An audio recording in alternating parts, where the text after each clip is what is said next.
All right, so now we got Paul's rig here. I'm just going to immediately turn it over to you. So just go ahead and what you got? What tell you all about it. Tell me all about it. Right, yeah. Well, I've had this truck for coming up to 3 years, I think I said, wasn't it? Yeah, it's nearly 3 years. I bought it off a guy in Crewe who was using it for overlanding, and I bought it back here and I basically just chopped it up. I've started from the back to the front, new boot floor, new inner wings, new inner and outer sills, and just worked my way forward, replaced all the inner wings, and then I started with all the fun stuff, which was modifying suspension, ripping out all the interiors, so it's only got 2 seats in, so I've got more storage for the fridge, the wolf boxes, the rack, everything that's in there. And it's just been an ongoing process. What year? It's a 1998 Discovery 300 TDI. Oh, okay. And basically underneath that's what it still is. Yeah. Some bits of it. Some bits are still Some bits of it are. So, obviously you've taken it out and done loads of stuff with it. Yep. What, and it's Raptor line, yeah? Raptor line on the body, yep, to protect the body. The paint that was on it was shocking when I bought it. It was completely covered in stickers. And I'll send you one of the photographs of when I first. They literally sticker bombed the entire thing to hide the fact that all the lacquer was peeling off it. So it was a no-brainer. Just paint it, because that's what I do for a living. I paint cars. So so I've been looking at this on your videos and stuff. Why ladies and gents on the shovel? It's the toilet. It's okay. Now when you need to go and dig a hole, it's ladies and gents. Now it all makes sense. There you go. You learn so much at Raptor's Garage. I need to come up here more. All right, so let's move around and see the back. That's what I'm interested in. Okay, so let's go. All right, so around the back here, the name of the rig? Heimdall. Heimdall, just like it's on the plate on the front. Yeah. Yeah. Any story for that, or? Well, I grew up in Orkney. Oh, that's right. I grew up listening to the Norse gods and all the what's it, and everyone goes on about, you know, Thor and this. Heimdall, the far best god of the lot. So Heimdall.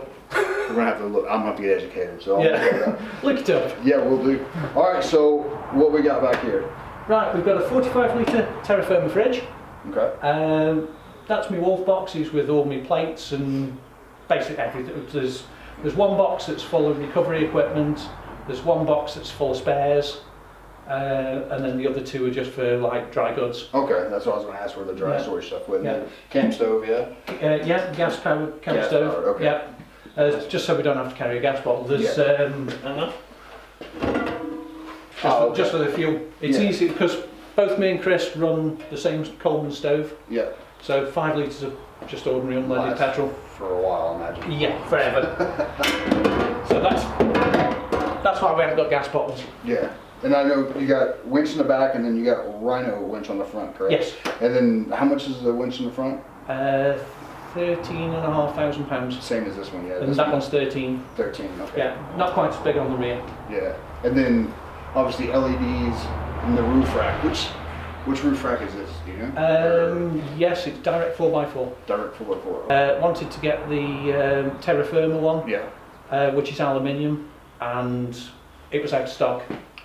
And they didn't know when they were going to get one, so I went back to getting a direct 4x4, which is steel. Yeah. It's a bit heavier, but it does the job. I'll say it looks the part as well. Yeah. It looks proper. I know they're tough. Yeah, exactly.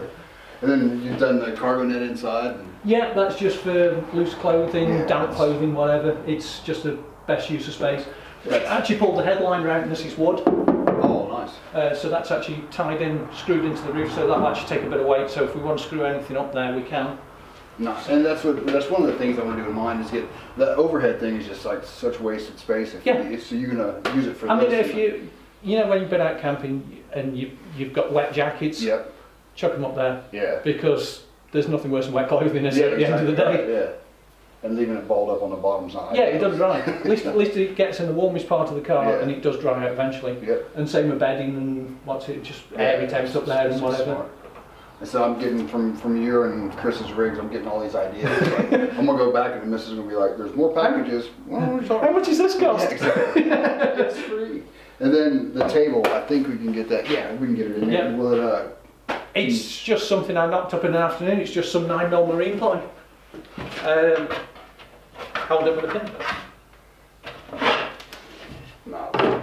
It does the job. Simple, yeah. Yeah, it's, you know, I had some wood lying around and I'm trying to think what was on this back door when I bought it. I can't remember. I think there was just an ordinary panel on there. And I thought I just need to get a table on there. Zombie tools? Yeah, that's been used in a few videos, and that's just me machete, and that really does come in handy because we've actually cut a lot of branches out of the way. Yeah. Fire extinguisher, handy torch. Not the best one. I need to get a decent LED torch in the rear, but I've had that for years, so I don't want to get rid of it. Yeah. And that's just basically the back door.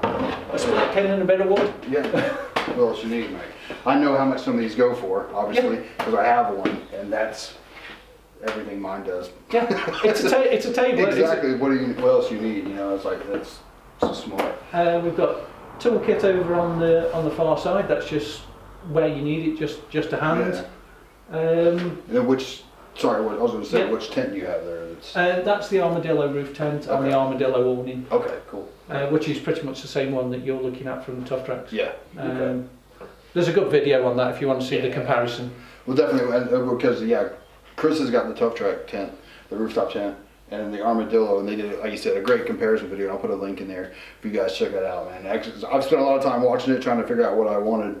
So definitely a lot to learn there. But, Tents is a minefield. Yeah, exactly. I've had a few, and people who watch our videos know I've had a few. Yeah, exactly. Yeah, that's how I knew. That's why when I got here, my first questions was tent related because I watched your videos and I'm like, oh. Okay, what about this? So then there you go. I've got all my questions answered. And the last big item we've got in the back is just that fridge, and that's again, it's just a homemade slider. Top quality B&Q sliding hinges. The whole thing probably cost me 20 quid. Really? Instead of 400 pounds on charging. Yeah, £400-500. Yeah. What else you need? And that's all it does. That's the 45 litre Terra Firma fridge. Which is probably the same one I'm going to get after talking to him and Chris. For the price, it's well worth it. So, and they've already been tested by Raptor's Garage. So, and it's should come on in a second. There you go. Wicked. Yep, easy. All right, so that's on the list. All right. Well, Paul, thank you so much, man. I appreciate it. No worries. It's been a good day here. I got to see the rigs. Obviously, like I said, I've been wanting to do that for a long time. Finally made it up here. Quite a drive for me, like 3 hours. But it's just getting to see these things is well worth it. Follow them on YouTube, Instagram, Facebook. They're on all that stuff. Raptor's Garage. Check them out. And there you go. So anyway, we'll wrap it up and get out of here. And I appreciate you guys stopping by. And we'll see you out there. Later, guys.